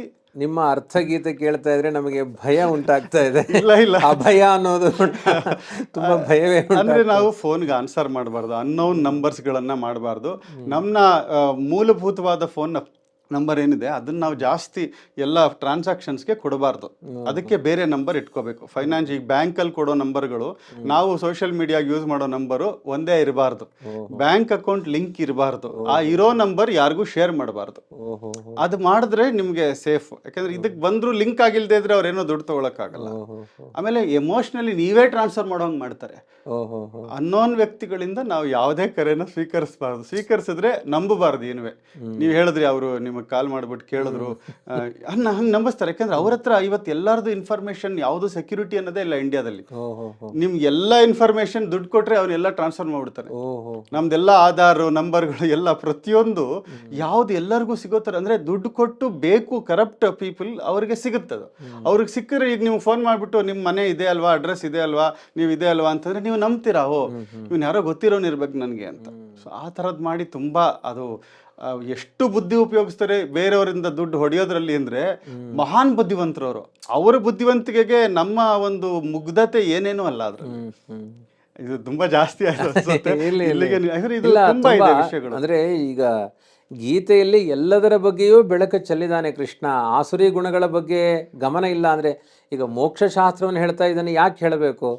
ನೀವು ಇಂತಹದ್ದನ್ನೆಲ್ಲ ಪ್ರತಿರೋಧಿಸಿಕೊಂಡು ಹೋದಾಗ ಆ ಗುರಿ ಮುಟ್ಲಿಕ್ಕಾಗತ್ತೆ. ಇಲ್ಲಾಂದರೆ ಯಾರಿಂದಲೋ ಸಿಕ್ಕಾಕೊಂಡು ಮೋಕ್ಷ ಮಾರ್ಗದಲ್ಲಿ ಹೋಗಬೇಕಾದವನು ಯಾವುದೋ ಕಳ್ಳ ಫೈನಾನ್ಸ್ಗಳಿಗೆಲ್ಲ ಸಿಕ್ಕಾಕೊಂಡು ಜನ್ಮಪೂರ್ತಿ ಒದ್ದಾಡುವ ಸ್ಥಿತಿ ಬಂದರೆ, ಅದಕ್ಕೆ ಒಬ್ಬರು ತುಂಬಾ ಬೇಕಾದವರು ಪಂಡಿತರು, ಆಚಾರ್ಯರು ಹೀಗೆ ಕಳ್ಕೊಂಡ್ಬಿಟ್ಟಿದ್ದಾರೆ ಪಾಪ. 20-30 ಲಕ್ಷ ಕಳ್ಕೊಂಡಿದ್ದಾರೆ. ಕಷ್ಟಪಟ್ಟು ಎಲ್ಲೋ ಆ ಪುರಾಣದಲ್ಲಿ ಬಂದಿದ್ದು ಒಂದು 50 ರೂಪಾಯಿ 10 ರೂಪಾಯಿ ದಕ್ಷಿಣೆ ಎಲ್ಲ ಸೇರಿಸಿ ಇಟ್ಟಿದ್ದು ತುಂಬ ಕಳ್ಕೊಂಡ್ಬಿಟ್ಟಿದ್ದಾರೆ. ನನಗೆ ಇವ್ರದ್ದು ಅಂದರೆ ಅದು ದೊಡ್ಡ ಪ್ರಪಂಚನೇ ಇದೆ, ಯಾರ್ಯಾರು ಕಳ್ಕೊಂಡಿದ್ದಾರೆ ಅದೆಲ್ಲ ನನಗೆ ಗೊತ್ತು. ಹಾಗಾಗಿ ಪಾಪ ಆ ಸಾತ್ವಿಕರಿಗೆ ಈ ಥರ ಆದರೆ ಅವ್ರಿಗೇನು ಹೊರಗಡೆ ಪ್ರಪಂಚದ, ಈಗ ಯಾರು ವೇದಶಾಸ್ತ್ರ ಓದ್ಕೊಂಡು ಜಾಸ್ತಿ ಈ ಪ್ರಪಂಚದ ಲಿಂಕ್ ಇಟ್ಕೊಳ್ಳದೆ, ಯಾಕಂದ್ರೆ ಅವ್ರು ಸಾಧನೆಗೋಸ್ಕರ ಇರ್ತಾರೆ. ಈ ಒಂದು ಸಣ್ಣ ಮಿಸ್ಟೇಕ್ ಮಾಡಿ ಯಾರೋ ಅದು ಅವರೇ ಯಾರೋ ಗೊತ್ತಿರೋರೇ ಮಾಡಿರೋದು. ಯಾರೋ ಒಬ್ರು ರಾಯರ ಮಠ ನಡೆಸೋರೇ ಬಂದ್ಬಿಟ್ಟು ನಮ್ದು ಇದ್ರಲ್ಲಿ ಸ್ಕೀಮಲ್ಲಿ ಹಾಕಿ ಅಂತ ಏನೋ ಮಾಡಿ ಹಾಕಿಸಿ ಕಳ್ಕೊಂಡಿರೋವಂಥದ್ದು. ಅಂದರೆ ಬೇರೆಯವ್ರನ್ನ ಅವ್ರೇನು ಮಾಡಿ ನಂಬಲ್ಲ. ಈಗ ಗೊತ್ತಿರೋರೆ, ಈಗ ಮುಸ್ಲಿಮ್ರಿಗೆ ಮೋಸ, IMS ಸ್ಕ್ಯಾಮ್ ಅಂತ ಆಯ್ತು ಶಿವಾಜಿನಗರದಲ್ಲಿ. ಎಲ್ಲ ಕಷ್ಟಪಡುವಂತಹ ಕೆಳವರ್ಗದ ಏನು ಮುಸ್ಲಿಂ ಜನಾಂಗದವರಿದ್ದಾರೆ, ತಿಂಗಳಿಗೆ 5% ಬಡ್ಡಿ ಕೊಡ್ತೀವಿ, 10% ಬಡ್ಡಿ ಕೊಡ್ತೀವಿ ಅಂತ ಎಲ್ಲ ತಗೊಂಡು ಅದು ಮುಳುಗಿ ಹೋಯ್ತು ಪೂರ್ತಿ. ತುಂಬಾ ಜನ ಅದರಿಂದ ವರ್ಷಾನ್ಗಟ್ಲೆ ಲೈಫ್ ಲಾಂಗ್ ಸಫರ್ ಮಾಡೋ ಹಂಗಾಗುತ್ತೆ. ಅದಕ್ಕೆ ಭಗವದ್ಗೀತೆ ಪಾರಾಯಣ ಮಾಡಬೇಕು. ದೇವರು ಹೇಳ್ಕೊಡ್ತಾನೆ, ಹಿಂಗಿದ್ದಾರೆ ಜಗತ್ತಿನ ಜನಗಳು, ಕೇರ್ಫುಲ್ ಆಗಿರುವಂತ. ಅನ್ಯಾಯನ ಅರ್ಥ ಸಂಚಯ ನೀವೇನು ಹೇಳಿದ್ರಲ್ಲ, ಅದು ತುಂಬಾ ದೊಡ್ಡದು. ಅದನ್ನ ಹೇಳ್ತಾ ಹೋದ್ರೆ ನೀವು ಇದನ್ನೇ ಒಂದು ಹೆಡ್ಡಿಂಗ್ ಇಟ್ಕೊಂಡು ಒಂದು ಬೇರೆ ಎಪಿಸೋಡ್ ಮಾಡಿ. ಖಂಡಿತ ಅದೊಂದು ಅವೇರ್ನೆಸ್ ಮಾಡೋದಿದೆ ಅರ್ಥದಲ್ಲಿ. ಅನ್ಯಾಯನ ಇದು ಅವರಿಗೆ ಮತ್ತೆ ಅಷ್ಟರಲ್ಲಿ ತೃಪ್ತಿ ಇರೋದಿಲ್ಲಂತೆ. ಇದ ಮಧ್ಯೆ ಮಯಾಲಬ್ಧಂ ಇಮಂ ಪ್ರಾಪ್ಸೆ ಮನೋರಥಂ. ಇವತ್ತಿಷ್ಟು ತೊಗೊಂಡಿದ್ದೀನಿ, ನಾಳೆಗೆ ಸ್ಕೆಚ್ ಆಗ್ತಾರಂತವ್ರು. ಅಲ್ಲಿಗೆ ತೃಪ್ತಿ ಆಗಲ್ಲ ಅವರಿಗೆ. ಎಷ್ಟು ಕೋಟಿಗಳನ್ನು ಖಜಾನೆಗಳನ್ನು ತುಂಬಿಟ್ಟಿದ್ರು ಮತ್ತೆ ಇನ್ನು ಮುಂದಿಂದಕ್ಕೆ ಅವರು ಸ್ಕೆಚ್ ಹಾಕ್ತಾರೆ ಅಂತ ಹೇಳಿದ್ದಾರೆ. ಅದು ಏನಷ್ಟು ದುರಾಸೆಗಳು ಅರ್ಥ ಆಗಲ್ಲ. ನಾವು ದುರಾಸೆಗೆ ಕೊನೆಯೇ ಇಲ್ಲ. ನಮಗೆ ಒಂದು ಸ್ವಲ್ಪ ಏನೋ ಒಂದು ಚೂರು ದಕ್ಷಿಣ ಸಿಗ ತೃಪ್ತಿ ಆಗಿಬಿಡು, ಬೇಕಾದಷ್ಟು ಸಾಕು, ಈ ತಿಂಗಳಿಗೆ ಸಾಕು ಅಂತ. ಆ ಥರದ ತೃಪ್ತಿಯೇ ಇರೋದಿಲ್ಲ. ಇಮಂ ಪ್ರಾಪ್ಸೆ ಮನೋರಥಂ ಇದಮಸ್ತೀದಂ ಅಪಿಮೇ ಭವಿಷ್ಯತಿ ಪುನರ್ಧನಂ. ಇವತ್ತು ನನ್ನ ಹತ್ರ ಇಷ್ಟಿದೆ, ಇದನ್ನು ನಾನು ಇನ್ವೆಸ್ಟ್ ಮಾಡಿದರೆ ಇದು ಮತ್ತೆ ಇದು 10 ಪಟ್ಟು ಜಾಸ್ತಿ ಆಗುತ್ತೆ. ಇವನು ಆ ಸಾವಿನ ಅಂಚಿನಲ್ಲಿದ್ದಾನೆ, ಅದವನಿಗೆ ಅರ್ಥ ಆಗ್ತಾ ಇಲ್ಲ. ಗಳಿಕೆಯಲ್ಲಿ ಅವನ ಬುದ್ಧಿ ಸಾಗುತ್ತಾ ಇರುತ್ತೆ. ಇದೆಲ್ಲ ಆಸುರಿ ಗುಣಗಳು ಅಂತ. ಇದನ್ನ ಹೇಳಿದ್ರಿಂದ ಇನ್ನೊಂದು ಹೇಳ್ಬಿಡ್ತೀನಿ. ಅಂದ್ರೆ ಸಾಮಾನ್ಯವಾಗಿ ಎಲ್ಲರಿಗೂ ಆಸೆ ತುಂಬಾ ಜಾಸ್ತಿ. ನಮ್ಮ ಹತ್ರ ಬರ್ತಾರೆ, ಎಷ್ಟು ರಿಟರ್ನ್ಸ್ ಕೊಡ್ತೀರಾ ಅಂತ ಕೇಳ್ತಾರೆ. ನಾವೊಂದು 10-12% ವರೆಗೆ ಬರಬಹುದು, ಗ್ಯಾರಂಟಿ ಹೇಳಕ್ಕಾಗಲ್ಲ. ಎಷ್ಟು ಬರುತ್ತೋ ಅಷ್ಟು ಬರುತ್ತೆ. ಅಷ್ಟರವರೆಗೆ ಅಯ್ಯೋ ಅಷ್ಟು ತುಂಬಾ ಕಡಿಮೆ ಆಯ್ತು, ನನ್ಗೆ ಯಾರೋ 40% ಕೊಡ್ತಾ ಇದ್ದಾರೆ ಅಂತ ವರ್ಷಕ್ಕೆ. ಅಂದ್ರೆ 40% ಹೇಗೆ ಸಾಧ್ಯ ಇಲ್ಲ ಅಂತ ಹೇಳಿದ್ರೆ ಅವ್ರಿಗೆ ಅರ್ಥನೇ ಆಗಲ್ಲ. ಅವ್ರು ಯಾವುದೋ 1 ತಿಂಗಳು ಕೊಟ್ಟಿರ್ಬೋದು, 1 ವರ್ಷ. ನಾವು ಹೇಳ್ತಿರೋದು ಮುಂದಿನ 10 ವರ್ಷ 20 ವರ್ಷ ನಿಮ್ ಜೀವನದಂಗೆ ಪ್ರತಿ ವರ್ಷ ಬರ್ಬೇಕಲ್ಲ. ಅದು 1 ವರ್ಷ ಬರುತ್ತೆ, ಇನ್ನೊಂದು ವರ್ಷ 40% ಹೋಗುತ್ತೆ. ಅದು ರಿಸ್ಕು ಬೇಡ. ಅಂದ್ರೆ ಒಬ್ರು ಬೇರೆಯವ್ರು ಬಿಡಿ, ಈ ಇದ್ರಲ್ಲಿ ಒಬ್ರು ಈ ವೇದ ಇದ್ರಲ್ಲಿ ಇರೋರೇನೆ 20% ಕಡಿಮೆ ಆದ್ರೆ ತುಂಬಾ ಕಡಿಮೆ ಆಯ್ತು, ನಾನು ಬೇರೆ ಕಡೆಗೆ ಹಾಕ್ತೀನಿ ಅಂತ ಹೊಟ್ಟೆ ಹೊಟ್ರು ಅವ್ರು ಬಿಟ್ಟು. ಅಂದ್ರೆ ನಾನು ಹೇಳಿದೆ ಯಾರೋ ಕೊಡ್ತೀನಿ ಅಂತ ಹೇಳಿದ್ರು ಅದು ನಿಜ ಅಲ್ಲ. ಯಾಕಂದ್ರೆ ನಾವು ಕೊಡಲ್ಲ, ಅದು ಮಾರ್ಕೆಟ್ಸ್ ಇವತ್ತು ವಾರ ಆಗಿದೆ, ಬಿದ್ದೋಗಿದೆ, ಮಾರ್ಕೆಟ್ಸ್ ಎಲ್ಲ -30% ಆಗ್ಬಿಟ್ಟಿದೆ ಇವಾಗ. ಮತ್ತೆ ಮೇಲ್ಗಡೆ ಹೋದಾಗ ಮೇಲೆ ಹೋಗುತ್ತೆ. ನಾನು ಹೇಗೆ ಹೇಳಿ ಕೊಡ್ತೀನಿ ಅಂತ? ಯಾರಾದ್ರೂ ಕೊಡ್ತೀನಿ ಅಂದ್ರೆ ಅವ್ರನ್ನ ನಂಬೇಡಿ ಅಂತ ನಾವ್ ಹೇಳ್ತೀವಿ. ಈಗ ನಾನು 20% ನಿಮಗೆ ಗ್ಯಾರಂಟಿ ಕೊಡ್ತೀನಿ ಅಂದ್ರೆ ಅದು FD ಆಗಿದ್ರೆ ಓಕೆ, ಅಂದ್ರೆ ಬಾಂಡ್ಸ್ FD ನಲ್ಲಿ ಗ್ಯಾರಂಟಿ ಇರುತ್ತೆ, ಇಷ್ಟೇ ಬರುತ್ತೆ ಅಂತ. ಅದ್ರಲ್ಲಿ 8.5% ಮೇಲೆ ಯಾರಾದ್ರೂ ನಾನು ಗ್ಯಾರಂಟಿ ಕೊಡ್ತೀನಿ ಅಂದ್ರೆ ನೀವು ಡೌಟ್ ಪಡ್ಬೇಕು. ಇಷ್ಟೆಲ್ಲ ನಾವು ಹೇಳಿರ್ತೀವಿ, ಆದ್ರೂ ಅವ್ರಿಗೆ ಎಲ್ಲ ಕೇಳಿಸ್ಕೊಂಡ್ರು ನೀವು ಅದೊಂದು ಆಸೆ, ನೀವು ಹೇಳಲ್ಲ ತೃಪ್ತಿ ಇಲ್ಲ ಅಂತ. ಅಯ್ಯೋ 20% ಬೇಕೇ ಬೇಕು ನನಗೆ ಅಂದ್ರೆ ಆ ಒಂದು ಇನ್ನೂ ಬೇಕು ಅನ್ನೋದು, ಅದು ಬರಲ್ಲ ಅಂತ ಗೊತ್ತಿದ್ರೂ ಬೇಕು. ಅದು ಸಾಧ್ಯನೇ ಇಲ್ಲ 20% ತಗೊಳ್ಳೋದಕ್ಕೆ. ಎವ್ರಿ ಇಯರ್ ತಗೋತೀನಿ ಅನ್ನೋದು ಯಾವ ಇನ್ಸ್ಟ್ರೂಮೆಂಟ್ ಇಂದನೂ ಸಾಧ್ಯ ಇಲ್ಲ. ಅದಕ್ಕೆ ತುಂಬಾ ಬುದ್ಧಿ ಉಪಯೋಗಿಸ್ಬೇಕು, ರಿಸ್ಕ್ ತಗೋಬೇಕು. ಹೋದ್ರೆ ಹೋಗ್ಲಿ, ಬಂದ್ರೆ ಬರ್ಲಿ ಅಂದಾಗ ಬರೋ ಚಾನ್ಸಸ್ ಇರುತ್ತೆ. ಅಂದ್ರೆ ತುಂಬಾ ಆಸೆ, 20% ಸಿಕ್ಕಿದ್ರೆ ಮಾತ್ರ ನಾನು ಬರ್ತೀನಿ, ಇನ್ಯಾರೋ ಕೊಡ್ತಾರೆ ಅಂತ. ಅದಕ್ಕೆ ಒಂದು ಸ್ವಲ್ಪ ವೇದಾಂತಕ್ಕೆ ಇದನ್ನ ಸಮನ್ವಯ ಮಾಡಿ ಹೇಳೋದಾದ್ರೆ, ಧರ್ಮ ಅರ್ಥ ಕಾಮ ಮೋಕ್ಷ ಅಂತ 4 ಪುರುಷಾರ್ಥಗಳು ಅಂತ ಹೇಳಿದ್ದಾರೆ. ನಮ್ಮ ಬುದ್ಧಿಯಲ್ಲಿ ಬರೀ ಅರ್ಥ ಮಾತ್ರ ಪುರುಷಾರ್ಥ ಅಂತಿದ್ರೆ ಈ ಅನರ್ಥಗಳಾಗುತ್ತೆ. ಧರ್ಮ ನೋಡಿ, ಧರ್ಮ ಮೋಕ್ಷಗಳ ನಡುವೆ ಅರ್ಥ ಕಾಮಗಳನ್ನು ಇಟ್ಟಿದ್ದಾರೆ. ಅಂದರೆ ಕಾಂಪೌಂಡ್ ಅದು, ಆ ಕಡೆ ಈ ಕಡೆ. ಅಂದರೆ ಧರ್ಮಕ್ಕೆ ಮೋಕ್ಷಕ್ಕೆ ವಿರುದ್ಧವಾಗದೇ ಇರುವ ಅರ್ಥ ಕಾಮಗಳನ್ನು ಸೇವನೆ ಮಾಡಿ ಅಂತ. ನಮ್ಮದು ಧರ್ಮ ಮೋಕ್ಷ 2 ಹೊರಟೋಗ್ಬಿಟ್ಟಿವೆ. ಅರ್ಥ ಸಂಪಾದನೆ ಯಾಕೆಂದರೆ ಕಾಮನೆಗೋಸ್ಕರ ಅಷ್ಟೇ ಸೀಮಿತವಾಗಿದೆ. ಅದಕ್ಕಿಂತ ದುರಾಸೆಗಳು ಹುಟ್ಟುತ್ತೆ. ವಾಸ್ತವಿಕವಾಗಿ ನೀವು ಹೇಳಿದ ಹಾಗೆ ಬಡ್ಡಿ ವ್ಯಾಪಾರ ಮಾಡುವ ಬ್ರಾಹ್ಮಣನ ಮನೆಯಲ್ಲಿ ಭೋಜನ ಮಾಡಬೇಡಿ ಅಂತ. ಅಂದ್ರೇನು, ಅವನು ಬಡ್ಡಿಗೋಸ್ಕರ ಇನ್ವೆಸ್ಟ್ ಮಾಡ್ತಾನೆ, ಮತ್ತೆ ಅದನ್ನು ದ್ವಿಗುಣೆ ಮಾಡ್ತಾನೆ. ಏನು ಇವತ್ತು ಪ್ರಾಪ್ತಂ ಉಪಾಸಿತ ಯಾವತ್ ಭ್ರಿಯೇತ ಜಠರಂ ತಾವತ್ ಸ್ವತ್ವಂ ಹಿ ದೇಹಿನಾಂ ಅಧಿಕಂ ಯೋನು ಮನ್ಯೇತ ಸಸ್ತೇನೋ ದಂಡಮರ್ಹತಿ. ನಿನ್ನ ಹೊಟ್ಟೆ ತುಂಬಿತಾ ಅಷ್ಟು ನಿನ್ನ ಪದಾರ್ಥ, ಅದಕ್ಕಿಂತ ಜಾಸ್ತಿ ಬೇಕು ಅಂದರೆ ನೀನೊಬ್ಬ ಕಳ್ಳ, ನಿನಗೆ ಶಿಕ್ಷೆ ಇದೆ ಅಂತಾನೆ ಕೃಷ್ಣ. ಹಾಗಾಗಿ ಅತ್ಯಂತ ಸಂತೃಪ್ತಿಯ ಬದುಕೆ ಬ್ರಾಹ್ಮಣ. ಯಾವುದೇ ಪುರಾಣಗಳಲ್ಲಿ ನೋಡಿ, ಅದರಲ್ಲೂ ನೀವು ಮಧ್ಯೆ ಬ್ರಾಹ್ಮಣರ ಚರಿತ್ರೆಯನ್ನು ಹೇಳಿದ್ರಿ, ಪರ್ಸೆಂಟೇಜ್ ಇಷ್ಟೆಲ್ಲ ಸಿಗುತ್ತೆ ಬಡ್ಡಿ ಅಂತ. ಯಾವುದೇ ಪ್ರಾಚೀನ ಕಾಲದಲ್ಲಿ ಒಂದು ಊರಿನಲ್ಲಿ ಒಬ್ಬ ಬಡ ಬ್ರಾಹ್ಮಣ ಇದ್ದ ಅಂತ ಕಥೆ. ಅಂದರೆ ಅವನು ಯಾವ ಬುದ್ಧಿಗಳು ವಕ್ರಗತಿಯಲ್ಲಿ ಸಾಗಲಿಲ್ಲ. ಆ ಶ್ರೀಮಂತಿಕೆ ಹುಚ್ಚು ಬ್ರಾಹ್ಮಣನಿಗೆ ಬೇಕಾಗಿಲ್ಲ. ಅವನ ಶ್ರೀಮಂತಿಕೆ ಯಾವುದು? ಸದ್ಗುಣಗಳೇ ಶ್ರೀಮಂತಿಕೆ. ಬದುಕು ನಡೆದರೆ ಸಾಕು. ಅತಿಯಾದ ಸಂಪತ್ತು ಬಂತು ಅಂದರೆ ಅದನ್ನು ನಿರಾಕರಿಸಬೇಕು ಬ್ರಾಹ್ಮಣನಾದವನು. ಅಷ್ಟೊಂದು ದುರಾಸೆಗಳಲ್ಲಿ ಸಾಗಬಾರ್ದು. ಅದು ಆಸುರಿ ಗುಣಗಳ ಕಡೆ ಕರ್ಕೊಂಡು ಹೋಗ್ಬಿಡುತ್ತೆ. ಅದು ತುಂಬ ದುಡ್ಡಿದ್ರೆ ಏನಾಗುತ್ತೆ? ಅದನ್ನು ಭಾಗವತದಲ್ಲಿ ಏತೇ ತ್ರಯೋದಶೋ ಅನರ್ಥಾಹ ಅರ್ಥಮೂಲ ಮತಾಂಧ್ರಣಾಮ್ ಅಂತ ಹೇಳ್ತಾರೆ. 13 ಅನರ್ಥಗಳು ಒಂದು ಅರ್ಥದ ಹಿನ್ನೆಲೆಯಲ್ಲಿದೆ. ಗರ್ವ ಹುಟ್ಟುತ್ತೆ ತುಂಬ ಹಣ ಬಂದ ಮೇಲೆ, ಅವಿಶ್ವಾಸ ಬರುತ್ತೆ, ವ್ಯಸನಗಳು ಚಟಗಳು ಬರುತ್ತೆ, ಆಮೇಲೆ ಅನೇಕ ರೀತಿ ಏನೋ ರೋಡಿಸಮ್ ಮಾಡ್ಲಿಕ್ಕೆ ಶುರು ಮಾಡ್ತಾರೆ. ಈಗ ನಿಮ್ಮ ಕೈಲಿ ಬಸ್ಸಲ್ಲಿ ಹೋಗ್ಬೇಕಾದ್ರೆ 2 ಲಕ್ಷ ದುಡ್ಡಿತ್ತು ಅಂದರೆ ಪಕ್ಕದಲ್ಲಿ ಕೂತವರೆಲ್ಲ ಕಳ್ಳರೆ. ನಿಮ್ಮ ಕೈಲಿ ದುಡ್ಡಿದ್ದಾಗ, ಇಲ್ದೇನೆ ಇದ್ರೆ ಅವನು ಒಳ್ಳೆಯವನು, ಇವನು ಒಳ್ಳೆಯವನು. ದುಡ್ಡು ಹಿಡ್ಕೊಂಡಾಗ ಇವನು ಯಾಕೆ ಕಳ್ಳತನ ಮಾಡಬಾರ್ದು, ಇವನು ಯಾಕೆ ಕಳ್ಳ ಅಲ್ಲ. ಅಕಸ್ಮಾತ್ ಒಂದು ಕ್ಷಣ ಬ್ಯಾಗಲ್ಲಿ ಕಾಣಲಿಲ್ಲ, ಮೇಲಿಟ್ಟಿದಿರಿ ನಿಮ್ಮ ಪರ್ಸಲ್ಲಿ ಕಾಣಲಿಲ್ಲ, ಅವನು ನೋಡಿ ಆಯಿತು ಇವನು ಕಳ್ಳ ಅಂತ ಒಂದು ಬಾರಿ ರೀಚೆಕ್ ಮಾಡ್ಕೊಳ್ಳಲ್ಲ. ಇಷ್ಟು ಅವಿಶ್ವಾಸಕ್ಕೆ ನಮ್ಮನ್ನು ಕರೆದುಕೊಂಡು ಹೋಗುತ್ತೆ. ಮತ್ತು ಅನೇಕ ಚಟಗಳು. ಅಷ್ಟು ದುಡ್ಡಿದೆ, ನೀವು ತಿನ್ನೋದು ಇಷ್ಟು ಆಹಾರ, ಅಷ್ಟು ದುಡ್ಡನ್ನು ಏನು ಮಾಡಬೇಕು? ಮತ್ತು ಅದು ವ್ಯಸನಗಳಿಗೆ ಕರ್ಕೊಂಡು ಹೋಗುತ್ತೆ. ಹಾಗಾಗಿ ಅನರ್ಥಗಳೇ ಅರ್ಥದಿಂದ ಜಾಸ್ತಿ ಇದೆ. ಬದುಕಿಗೆ ಎಷ್ಟು ಬೇಕೋ ಅಷ್ಟು ಮಾತ್ರ ಅರ್ಥ ಸಂಪಾದನೆ ಮಾಡಿ, ಅಧಿಕವಾದದ್ದು ಆಸುರಿ ಗುಣಕ್ಕೆ ನಿಮ್ಮನ್ನು ಕರ್ಕೊಂಡು ಹೋಗುತ್ತೆ ಎನ್ನುವ ಎಚ್ಚರಿಕೆಯನ್ನು ಭಿಕ್ಷುಗೀತೆ ಭಾಗವತದಲ್ಲೂ ನೀಡಿದ್ದಾನೆ ಕೃಷ್ಣ. ಅಂದರೆ ಅವನದ್ದೇ ಮಾತುಗಳು. ಅದು ಮುಂದಿನ ಅದರ ಭಾವ ಏನಾಗುತ್ತೆ? ಅತಿಯಾದ ಅರ್ಥ ಸಂಪಾದನೆಯ ಮುಂದಿನ ಭಾವ ಏನು? ಅಸೌಮಯ ಹತಶತ್ರು ಹನಿಷ್ಯೇ ಚಾಪರಾನಪಿ. ಇವತ್ತು ನಾನು ಇದರಿಂದ ಹೊಡೆದಾಕಿದ್ದೀನಿ, ದುಡ್ಡು ಕೊಟ್ಟು ಮಾಡ್ತಾರಲ್ಲ ಏನೋ ಸಫಾರಿ ಕೊಲೆಗಳೆಲ್ಲ ನಡೆಯುತ್ತೆ, ಸುಪಾರಿ ಕಿಲ್ಲಿಂಗ್ಸ್ ಯಾಕೆ ನಡೆಯುತ್ತೆ? ಎಲ್ಲ ಇದರ ಅದೇ ಹೇಳಿದ್ನಲ್ಲ, ಒಂದು ಹೆಣ್ಣು ಒಂದು ಹೊನ್ನು ಇವುಗಳ ಹಿನ್ನೆಲೆಯಲ್ಲಿ ಇಂಥ ಕೊಲೆಗಳೇ ನಡೆದು ಹೋಗುತ್ತೆ. ಆ ಹನಿಷೇಚ ಅಪರಾನಪಿ, ಬೇರೆಯವ್ರನ್ನೂ ಹೊಡೆದಾಕ್ತೀನಿ. ಇವತ್ತು ಇವನನ್ನು ಕೊಂದಿದ್ದೀನಿ, ಬೇರೆ ಯಾರಾದರೂ ತಂಟೆಗೆ ಬಂದರೆ ಅವ್ರನ್ನೂ ಕೊಂದು ಹಾಕ್ತೀನಿ. ಈಶ್ವರೋಹಂ, ನನ್ನನ್ನು ಟಚ್ ಮಾಡೋರು ಯಾರಿದ್ದಾರೆ? ಇದೇ ತಾನೇ ರೌಡಿಸಮ್ ಭಾಷೆ ಇದು. ಈಶ್ವರೋಹಂ ಅಹಂ ಭೋಗಿ ಸಿದ್ಧೋಹಂ ಬಲವಾನ್ ಸುಖಿ. ನನಗೆಲ್ಲ ಸುಖಗಳು ಇದೆ, ನಾನು ಬಲಿಷ್ಠನ. ಕಾಲಿಗೆ ಹೆಜ್ಜೆ ಎತ್ತಿಡ್ಲಿಕ್ಕಾಗುತ್ತೋ ಇಲ್ಲೋ ಸಾಯುಂಗಾಗಿರ್ತಾರೆ ಅವರೆಲ್ಲ. ಆದರೂ ಕೂಡ ನಾನು ಆರಾಮಾಗಿದ್ದೀನಪ್ಪ, ನಾನು ಹೆಲ್ತಿ ಆಗಿದ್ದೀನಿ. ಓವರ್ ಕಾನ್ಫಿಡೆನ್ಸ್ಗಳಿರುತ್ತೆ ಅವರಿಗೆಲ್ಲ, ಆಸುರಿ ಗುಣಗಳಿವೆಲ್ಲ. ನೈಜವಾದ ಜೀವನವನ್ನು ಅರ್ಥ ಮಾಡಿಕೊಳ್ಳಿಕ್ಕೆ ಹೋಗೋದಿಲ್ಲ ಅವರು. ಆಡ್ಯ ಅಭಿಜನವಾನ್ ಅಸ್ಮಿ, ನಾನು ಒಳ್ಳೆ ಶ್ರೀಮಂತ, ನಾನು ಚಿಟಿಕೆ ಹೊಡೆದ್ರೆ 50 ಜನ ಬಂದು ಸುತ್ತ ನನ್ನ ಹತ್ರ ನಿಂತುಕೊಳ್ತಾರೆ. ಇದೆಲ್ಲ ಭಾಷೆಗಳು ನೋಡಿ, ಇದನ್ನೆಲ್ಲ ಆಸುರಿ ಗುಣದಲ್ಲಿ ಪಟ್ಟಿ ಮಾಡಿದ್ದಾನೆ. ಅಭಿಜನವಾನ್ ಅಸ್ಮಿ ಕೋನ್ಯೋಸ್ತಿ ಸದೃಶೋಮಯ. ನನಗೆ ಸದೃಶರಾದವರು ಯಾರಿದ್ದಾರೆ ಜಗತ್ತಿನಲ್ಲಿ?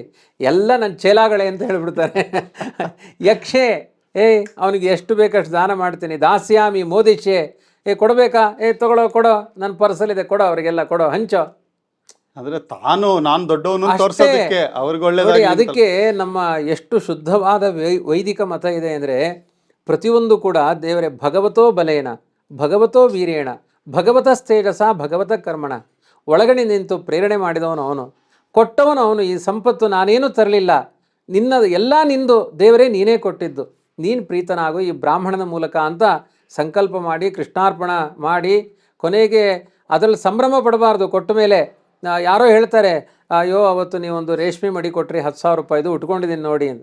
ನಾನು ಕೊಟ್ಟಿಲ್ಲ ಅನ್ಬೇಕು. ಆಚಾರ್ಯ ಇವತ್ತೇನು ಮಿಂಚಿಂಗ ಅಂತ ಕೇಳಿದ್ರೆ ನೀವು ಮಾಡಿದ ದಾನದ ಫಲ ಹೊರಟೋಗುತ್ತೆ. ಅಂದರೆ ನಾನು ಕೊಟ್ಟೆ, ಎಲ್ಲರ ಹತ್ರ ನೋಡು ಅವರು ಉಟ್ಕೊಂಡಿರೋ ಪಂಚೆ ನಾನು ಕೊಟ್ಟಿದ್ದು. ಇದೆಲ್ಲ ಆಸುರಿ ಗುಣಗಳು, ನಂದಲ್ಲ. ಯಾಕೆ ಅಂದರೆ ಸಂಕಲ್ಪ ಏನು ಮಾಡಿದ್ರೆ ಹೇಳಿ, ದೇವರೇ ನೀನು ಕೊಟ್ಟಿದ್ದು ನಂದಲ್ಲ, ನಮಮ ಅಂತ ಹೇಳಿ ಆಗಿದೆ. ಅದನ್ನು ಮತ್ತೆ ನಾನು ಕೊಟ್ಟಿದ್ದು ಅಂದರೆ ಫಲ ಎಲ್ಲ ನಾಶ ಆಗಿಬಿಡುತ್ತೆ. ಇದು ಇಂಥ ಭಾವನೆಗಳಿಗೆ ನೀವು ಸಾಗುವುದಾದರೆ ಅಂಥ ಸಜ್ಜನರಿಗೆ ಕೊಡಲಿಕ್ಕೆ ಹೋಗಬೇಡಿ, ದೂರ ಉಳಿದು ಬಿಡಿ. ನಿಮ್ಮ ಸ್ವಪ್ರತಿಷ್ಠೆಗಾಗಿ ದಾನಗಳನ್ನು ಮಾಡಬೇಡಿ. ಯಕ್ಷೆ ದಾಸ್ಯಾಮಿ ಮೋದಿಷ್ಯೆ ಇತಿ ಅಜ್ಞಾನ ವಿಮೋಹಿತಾ. ದಾನ ಧರ್ಮಗಳನ್ನು ಮಾಡೋದು ಸತ್ವಗುಣ ಏನಲ್ಲ, ಮಾಡುವ ಭಾವದಲ್ಲಿ ಸತ್ವಗುಣ ಇದೆ. ದಾನ ಆದದ್ದೆಲ್ಲ ಸಾತ್ವಿಕ ಆಗಬೇಕಾಗಿಲ್ಲ. ಎಷ್ಟು ಅದರ ಬಗ್ಗೆ ತುಂಬ ವೈಚಾರಿಕವಾಗಿ ಸಾಗುತ್ತೆ ಕೃಷ್ಣನ ಮಾತುಗಳು. ಅನೇಕ ಚಿತ್ತ ವಿಭ್ರಾಂತ ಎಕ್ಸೆಟ್ರಾ ಎಕ್ಸೆಟ್ರಾ ಅಂತಾರಲ್ಲ, ಆ ಥರ ಇದು ತುಂಬ ಇದೆ. ಇದು ಹೇಳಿ ಮುಗಿಯುವಂತಹದ್ದಲ್ಲ. ಮೋಹಜಾಲ ಸಮಾವೃತ, ಅವರಿಗೆ ಸಿಕ್ಕಾಪಟ್ಟೆ, ಅವರು ಯಾವಾಗಲೂ ಜಾಲಹಳ್ಳಿಯಲ್ಲೇ ಇರ್ತಾರೆ. ಅವರು ಕ್ರಾಸ್ ಅದರಿಂದ ಮುಂದೆ ಹೋಗೋದೇ ಇಲ್ಲ. ಅನೇಕ ಮೋಹಜಾಲಗಳು ಅಲ್ಲೇ ಕೂತಿರ್ತಾರೆ. ಪ್ರಸಕ್ತ ಕಾಮಭೋಗೇಶು, ಯಾವಾಗಲೂ ಇದರ ಅಲ್ಟಿಮೇಟ್ ಗುರಿ ಏನು ಅಂದರೆ ಒಂದಷ್ಟು ಎಂಜಾಯ್ ಮಾಡಬೇಕು. ಎಂಜಾಯ್ ಅನ್ನುವುದು ಒಂದು ಅವರ ಜೀವನದ ಸೂತ್ರ ಆಗಿರುತ್ತೆ. ಬೆಳಗ್ಗೆ ಎದ್ರೆ ಒಂದು ಬಾಟ್ಲು, ನಾನು ಹೇಳಬಾರ್ದು ನಿಮ್ಮ ಮುಂದೆ, ಬೆಳಗ್ಗೆ ಎದ್ರು ಒಂದು ಬಾಟ್ಲು, ಮಧ್ಯಾಹ್ನ ಒಂದು ಬಾಟ್ಲು, ರಾತ್ರಿ ಒಂದು ಬಾಟ್ಲು. ಅವ್ರು ಕೆಲವರಂತೂ ಯಾವಾಗ ಜ್ಞಾನ ಇರುತ್ತೆ ಅಂತಾನೆ ಇರಲ್ಲ. ಎಷ್ಟೊಂದು ಜನ ಪೊಲಿಟಿಷಿಯನ್ಸ್ಗಳು ಮಾತಾಡೋದಕ್ಕೆ ಆಗಲ್ಲ ಅವ್ರಿಗೆ ಪ್ರೆಸ್ ಮುಂದೆ, ಅಷ್ಟು ಕುಡ್ದಿರ್ತಾರೆ. ಅದೇ ಅದೇ ಅಂದ್ರೆ ಎಷ್ಟು ಪ್ರಸಕ್ತ, ಯಾವಾಗಲೂ ಭೋಗ. ಆದರೆ ಇದಕ್ಕೆ ವಿರುದ್ಧವಾಗಿದೆ ನೋಡಿ ಸದ್ಗುಣಗಳು. ಈಗ ಬ್ರಾಹ್ಮಣಸ್ಯ ಚ ದೇಹೋಯಂ ಕ್ಷುದ್ರ ಕಾಮಾಯ ನೇಷ್ಯತೆ ಕೃಚ್ಛ್ರಾಯ ತಪಸೇಚೇಹ. ಎಷ್ಟು ವ್ರತಗಳಿದೆ, ಧಾರಣೆ ಪಾರಣೆ, ವಿಷ್ಣು ಪಂಚಕ, ಇನ್ಯಾವ ಅನುಷ್ಠಾನ ಇದೆ, ಅಧಿಕ ಮಾಸ.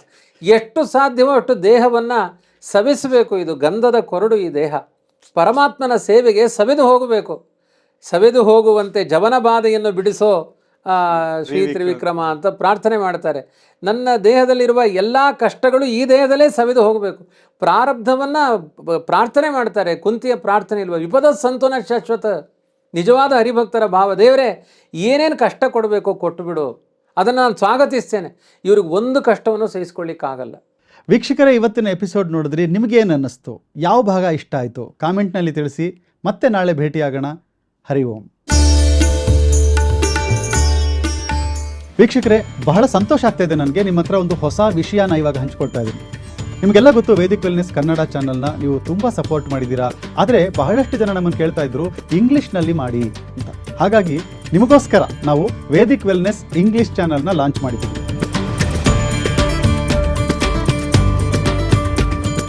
ಈ ಒಂದು ಅಧಿಕ ಮಾಸದಲ್ಲಿ ಈ ಭಗವದ್ಗೀತೆಯ ಸೀರೀಸ್ ಇಂಗ್ಲಿಷ್ನಲ್ಲಿ ಬರ್ತಾ ಇದೆ. ಮತ್ತೆ ಈ ಒಂದು ಇಂಗ್ಲಿಷ್ ಸೀರೀಸ್ನ ನಡೆಸ್ಕೊಡ್ತಾ ಇರುವಂತಹ ಸ್ಕಾಲರ್ ಯಾರು ಗೊತ್ತಾ? ಡಾಕ್ಟರ್ ಪ್ರತೋಷ್ ಆಚಾರ್ಯರು. ಇವರು ಕೇವಲ ಪಂಡಿತರಷ್ಟೇ ಅಲ್ಲ, AI ಸೈಂಟಿಸ್ಟ್ ಕೂಡ. ಇಂಡಿಯನ್ ಇನ್ಸ್ಟಿಟ್ಯೂಟ್ ಆಫ್ ಸೈನ್ಸ್ ಅಲ್ಲಿ ಕರೆಂಟ್ಲಿ ರಿಸರ್ಚ್ ವಿಭಾಗದಲ್ಲಿ ಕೆಲಸ ಮಾಡ್ತಿದ್ದಾರೆ. ಮತ್ತೆ ಉದ್ಧಾಮ ಪಂಡಿತರು ಕೂಡ. So don't miss this English series of Bhagavad Gita that we have just started. Especially for those who cannot follow Kannada to the last word, there is an opportunity now, and you can understand Bhagavad Gita in English from an eminent scholar and a scientist. The video link is there in the description. Don't miss. Share this with all those who are looking for a valuable content on Bhagavad Gita in English which can touch their hearts.